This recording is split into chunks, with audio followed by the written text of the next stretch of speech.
सबसे पहले आपको वो कहानी बताते हैं कि आखिर क्यों शिबू सोरेन को दिशोम गुरु कहा जाने लगा और आखिर क्यों झारखंड की जनता के बीच शिबू सोरेन की ऐसी छवि बन गई मानो वो कोई दैवी आदमी हो। 1970 के आसपास की बात है। शिबू सोरेन महाजनों के खिलाफ खुलकर सामने आए और धान कटनी आंदोलन की शुरुआत कर दी। सूदखोरों के खिलाफ ये बड़ा आंदोलन चलाकर वो आदिवासियों के चहेते तो बन गए, लेकिन महाजनों की बिरादरी को अपना दुश्मन बना लिया।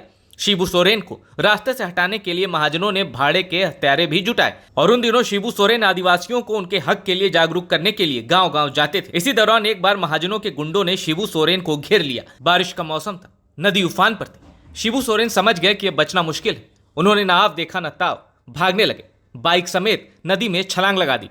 सभी लोगों को लगा कि अब शिबू सोरेन का मरना तय है, लेकिन थोड़ी देर बाद शिबू सोरेन तैरते हुए नदी के दूसरे छोर पर पहुंच गए। शिबू सोरेन का यूं बच निकलना आदिवासियों को ऐसा लगा कि मानो उनके ऊपर देवी का आशीर्वाद है। आदिवासियों ने शिबू सोरेन के बच जाने को दैवी शक्ति मान लिया। इसके बाद अपने काम से शिबू सोरेन आदिवासियों के बीच और भी पॉपुलर हुए और धीरे धीरे उनका नाम पड़ गया दिशोम गुरु, यानी देश का गुरु। शिबू सोरेन मार्च 2005 में सिर्फ 10 दिन के लिए झारखंड के मुख्यमंत्री बने।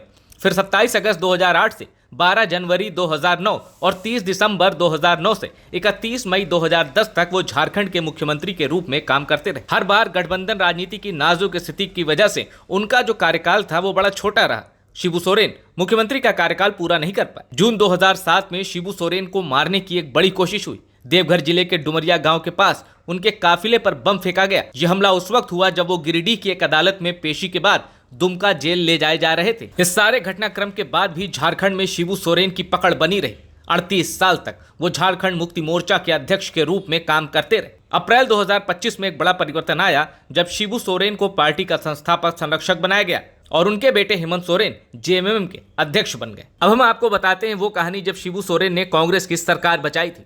1991 के आम चुनाव में कांग्रेस सबसे बड़ी पार्टी बनकर उभरी थी, लेकिन पीवी नरसिम्हा राव के नेतृत्व में जो सरकार बनी थी उसके पास पूर्ण बहुमत नहीं था। जुलाई 1993 में जब सरकार के खिलाफ अविश्वास प्रस्ताव आया तो नरसिम्हा राव की सरकार अल्पमत में चली गई और सरकार के गिरने के संकट भी आ गए। उस समय जेएमएम यानी झारखंड मुक्ति मोर्चा के 4 सांसद शिबू सोरेन, शैलेंद्र महतो, सूरज मंडल और साइमन मरांडी ने नरसिम्हा राव के समर्थन में वोट करके उनकी सरकार बचा ली थी। बाद में सीबीआई जांच में यह खुलासा हुआ था कि कांग्रेस नेता बूटा सिंह ने इन सांसदों को घूस दिया था। फार्म हाउस में पार्टी करके उन्हें नोटों से भरे सूटकेस सौंपे थे। सीबीआई की चार्जशीट में दर्ज था कि मारुति जिप्सी में सूटकेस भरकर पैसे लाए गए थे। हालांकि इन विवादों के बावजूद नरसिम्हा राव ने अपना कार्यकाल पूरा किया और इसमें जेएमएम का बड़ा रोल था। अब आपको बताते हैं कि 1977 में पहला चुनाव शिबू सोरेन कैसे हार गए और उसके बाद उन्होंने कैसे राजनीति में झंडा गाड़ा। 77 में पहली बार शिबू सोरेन ने चुनाव लड़ने की शुरुआत की। टुंडी असेंबली सीट से उन्हें हार का सामना करना पड़ा। इसके बाद शिबू सोरेन ने संथाल परगना के दुमका लोकसभा सीट से अपनी राजनीतिक कर्मभूमि की शुरुआत की। पहली बार साल 1980 में यहाँ चुनाव लड़कर कांग्रेस के पृथ्वीचंद किस्कू को हराया और दिल्ली पहुंच गए। इसके बाद शिबू सोरेन ने कभी पीछे मुड़कर नहीं देखा। दुमका सीट से कई बार सांसद रहे। 1989, 1991, 1996, 2002, 2004, 2009, 2014 शिबू सोरेन सांसद बनते रहे। इसके अलावा शिबू सोरेन 3 बार राज्यसभा के सदस्य भी रहे। अब आपको बताते हैं वो नरसंहार जिसने शिबू सोरेन की जिंदगी हमेशा के लिए बदल दी। 1975 में चिरडू दुमका जिले में हुआ करता था। चिरुडी में एक नरसंहार हुआ था जिसमें 11 लोग मारे गए थे। दरअसल शिबू सोरेन के झारखंड आंदोलन के दौरान कई हिंसक घटनाएं हुई थी, जिसमें सबसे कुख्यात है चिरुडी की घटना। शिबू सोरेन का दावा था कि वो गरीबों की जमीन वापस दिलाने के लिए अभियान चला रहे थे। एक तरफ तीर कमान लेकर आदिवासी थे तो दूसरी तरफ महाजन जो बंदूकें लिए हुए थे। दोनों पक्षों के बीच हिंसक झड़प हुई और चारों ओर चीख पुकार मच गई। जब तक मौके पर पुलिस पहुंचती तब तक 11 लोगों की लाशें बिछ चुकी थी।